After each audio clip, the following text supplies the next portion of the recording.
Okay, chapter 17 of Balloon Boy. Great conclusion. I think this vacation you should get into audiobooks. And on my Glenview5th class.wordpress.com blog, I put up one audiobook file late last night. And I found a way to do this with a sound cloud thing. And so I have Stargirl, the audiobook. Jerry Spinelli reading Stargirl. Now it's in one 4-hour file.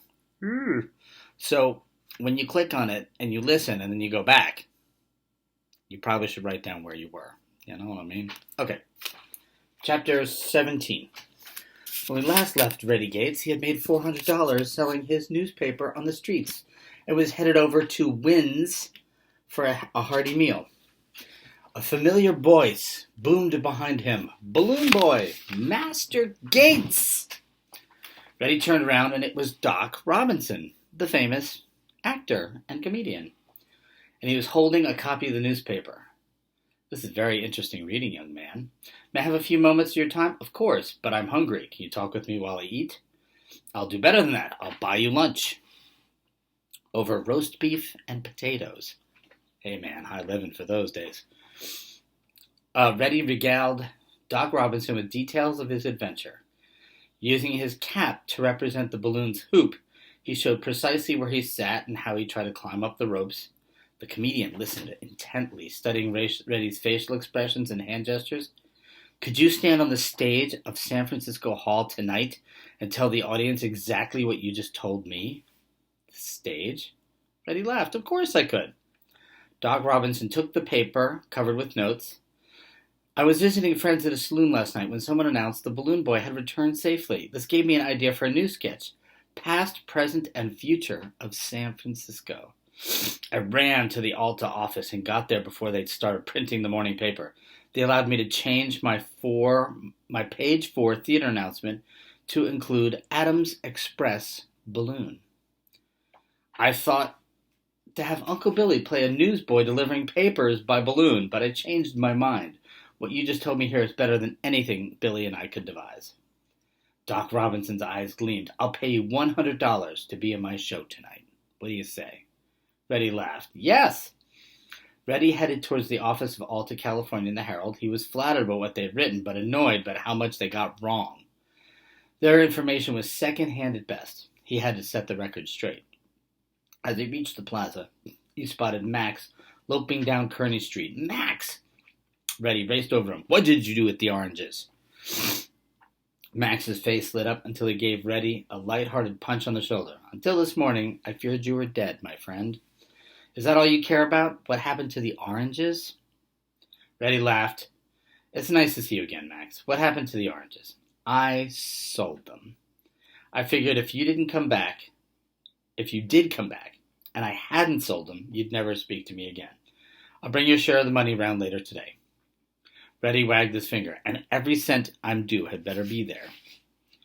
He went to both newspapers and convinced the editor to run corrected stories. As he left the plaza, he kept running into people who wanted to talk. He reached Lydia's boarding house by late afternoon. She's not here, said Mrs. Salem. She left shortly this afternoon and hasn't returned. Someone else came looking for her, too. Said it was a matter of great urgency. I don't know where she is. Reddy's mother and Lydia had stopped by the house after lunch.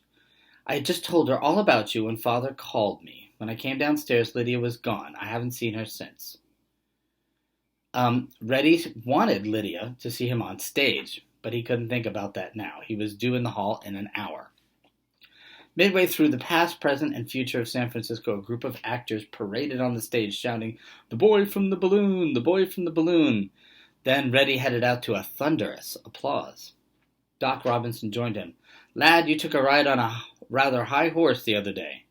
At that cue, Reddy recited his tale with gusto. Sometimes Doc Robinson prompted with an impertinent question or a joking remark. Reddy would shoot back a sassy reply. More than once, laughter and applause drowned him out. He'd stand there smiling till the audience permitted him to go on. Reddy liked being on stage. Was this why Lola craved the limelight? Why Doc Robinson devoted his life to performing? By the end of his story, Reddy felt a pang of regret because he didn't want to stop. but the laughter and applause brought him back to a feeling of triumph. After several curtain calls, Reddy bowed and walked off stage. Lola had taught him the importance of a good exit. He left by the rear door, circled around to the theater's entrance, and slipped back inside. Then he tiptoed upstairs to watch the rest of the show from the balcony. As the program drew to a close, Reddy noticed a familiar hat in the orchestra. Lydia had one like that. Was that her? He couldn't tell from that point, but the man next to her was definitely not Horace Fitz. He only saw the top of his head. At the final curtain, Reddy made his way to the woman who might be Lydia, but people in the audience saw him. They stopped to shake his hand. Excellent presentation, young man. You have a bright future ahead of you. Most folks would have panicked, but you kept a good head on your shoulders. As much as he liked the compliments, he wanted to find Lydia. Finally, he spotted the hat on the far side of the lobby's circular staircase, and he edged his way over to it. Reddy! Ignoring social propriety, Lydia threw her arms around him, and she kissed him on the cheek. I was so scared for you Sunday night. Lydia, she squeezed his hand. I have someone I want you to meet. When the tall man standing next to Lydia turned toward him, Reddy immediately saw his bent nose. Joseph? Are you Joseph Beckham? Lydia's brother grinned. The same. I understand you've been looking for me, too. Let's get ice cream at Wynn's, Lydia said. I've been wanting to show Joseph that place since I first saw it. Hooking one hand in Reddy's arm and the other in her brother's, Lydia walked between them. What worked? Did you see one of the ads? Well, you're not the only one with a story to tell, Lydia said. Mr. Wynn greeted them at the door. I have the privilege of serving San Francisco's boy hero twice in one day. As Lydia had so many months before, Joseph gawked at the grand chandelier and the opulent furnishings.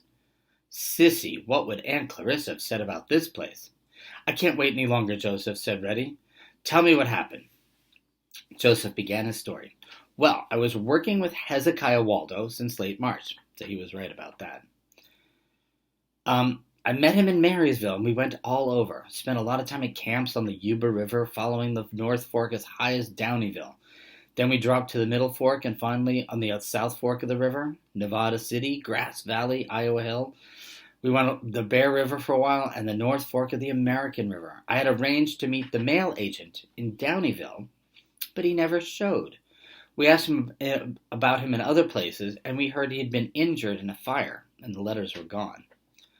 Joseph looked at his sister with a wistful smile. My heart sank when I heard that. Lydia had been such a faithful letter writer, but I knew there were letters from her. But I would never dream she was in San Francisco, waiting for me. Hezekiah was good to me. He taught me everything he knows about daguerreotype portraits. The equipment, the chemicals, how to achieve the best lighting. But he always wanted to travel on Sunday, the Sabbath. Can you imagine? Since I worked for him, I had to do this anyway. I didn't like it one bit. Finally, we pulled into Placerville on a Saturday night. I told him, tomorrow is Sunday, the Sabbath, and I'm going to church, Hezekiah. I heard Brother Brewster gave a mighty good sermon, so I went and found myself a front row seat. The preacher got pretty worked up about sin and wickedness and the evils of drink. Right in the middle of denouncing Satan in no uncertain terms, he stopped, and he pointed right at me. You there, stand up. I thought he was pointing at someone else, but he meant me. Embarrassed, I stood up. How tall are you? 6'5". How did your nose get so funny looking like that? I'm used to people making fun of my nose, but that's the first time it ever happened in the middle of church. I said meekly, I broke it as a child, Reverend. Then he said something that shocked me. Are you from Vermont, and do you have a sister named Lydia? I started stammering. Yes, I do. Your sister's turning San Francisco topsy-turvy looking for you. After the service, the preacher gave me Reverend Taylor's address and said Taylor would know how to find Lydia. Hezekiah advanced me money for the stage to Sacramento and the steamer to San Francisco. I reached Reverend Taylor's about noon today. Joseph looked at Reddy. I can't thank you enough for being such a good friend to my sister. When I think of all that she went through just to get here and to find me missing. But Lydia interrupted him. Reverend Taylor sent a message to Mrs. Salem's when I wasn't there. He tried your house. He arrived just after your mother went upstairs. I didn't even say goodbye. I ran all the way to the Taylor house, and there Joseph was. Tears rolled down Lydia's face, and her voice came out in a whisper. I could scarcely believe it. My 2 deepest prayers answered in one single day. that Reddy's alive and she finds her brother. Joseph squeezed Lydia's hand. We sat in Reverend Taylor's parlor and spent hours talking and catching up. Come nightfall, Mrs. Taylor brought in tea and sandwiches, then told us you were on the stage. Well, we gulped our food and ran to the theater. We wouldn't miss us. Lydia, have you given Horace an answer? She studied the back of her hand and her cheeks flushed pink. Before I heard from Joseph, even before you left on your balloon ride, I told Horace I could not marry him. I'm only 16. I'm just not ready to be a wife. I'm going to teach Lydia how to be a daguerreotypist. We're going to open a gallery in Marysville. We'll lodge with Miss Emily until we can find our own place. Come visit us, and we'll come to San Francisco for supplies. She took a piece of newsprint from her pocket and smoothed it against the table. The San Francisco Herald says you're a hero, Reddy, for holding onto that balloon and not letting go. But you were my hero long before that. When I despaired of finding Joseph, you held on to hope for me. When you promised to find him, you didn't let go, no matter how hopeless it seemed. You were my balloon, Reddy, buoying me up when my spirits sag. I'll miss you, but you've taught me a lesson I'll never forget. What's that, Lydia? No matter which way the wind blows, hold on tight. And that is the end of Balloon Boy. There's a little bit of an epilogue that I'll read to you. But you gotta love that last image, huh? What does she say? When I despaired of... What did she say? Basically that he was her balloon. You get the theme, the repetition of theme, that this holding on and being brought aloft, through troubles. This is very much Reddy Gates. It's a big symbol for him. So although this is a true story, fictionalized, it's got some really cool themes to it, Like, this is Reddy. He is the balloon boy. Not just because he rode a balloon, but because he knew how to buoy himself and hold on tight in an uncertain wind.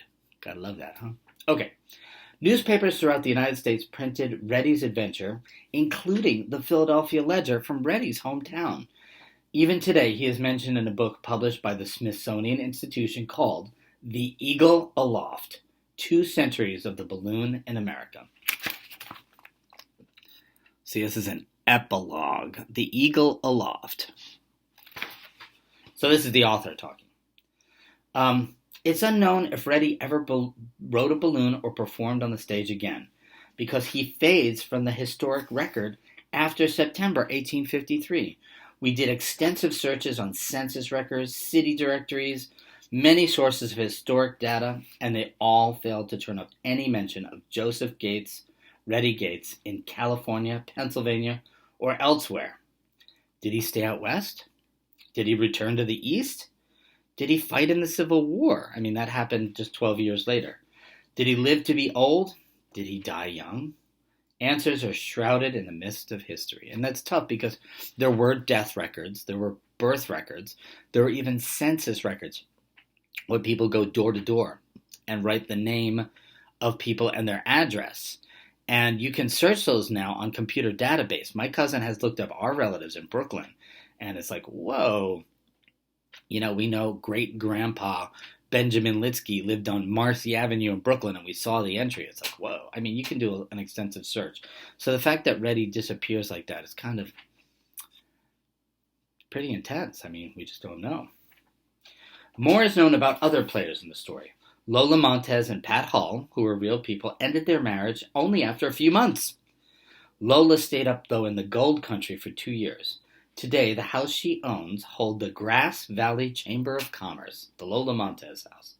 In 1855, she made a theatrical tour of Australia, and she returned to San Francisco in 1856. She moved to New York. She died, though, in 1861, and she is buried in Brooklyn. Her headstone lists the name she was given at birth in Ireland, Eliza Gilbert. Pat Hall died in California in 1857. See, life was kind of dangerous in those days, So this is 1853. Pat Hall lived another 4 years. Doc Robinson was also a real person, and he produced shows in San Francisco for many more years, including periodic revivals of Who's Got the Countess? In 1858, he left California to visit the East Coast. He caught malaria while crossing the Isthmus of Panama, and he died. Reverend Taylor stayed in San Francisco until 1856. He was a real person too, and he returned to the East Coast to write a book called 7 Years Street Preaching in San Francisco and California Life Illustrated. He did missionary work in Africa afterwards. Details of the sinking of the boat the Independence and the Rasset House fire are based on real newspaper accounts. Although Lydia Peckham is a fictional person, her situation is not fictional. During the gold rush, many women traveled to San Francisco expecting to meet fathers, brothers, husbands who never showed up. The problem was so bad, in 1853, San Franciscans founded the Ladies' Protection and Relief Society, a charity that assisted stranded women, and it continued to be in existence for more than 100 years.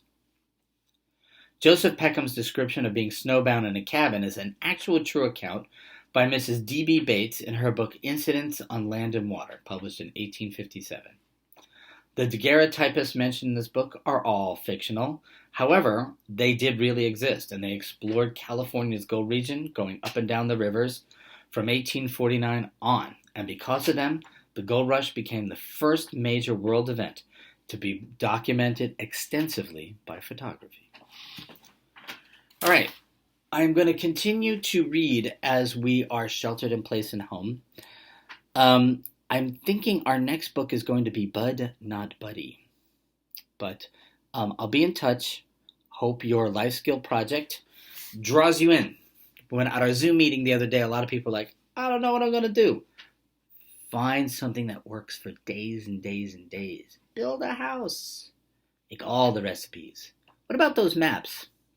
I will provide a link to your parents on Constello. Constello is, the parent form. Okay. You guys have a good one. We'll be in touch.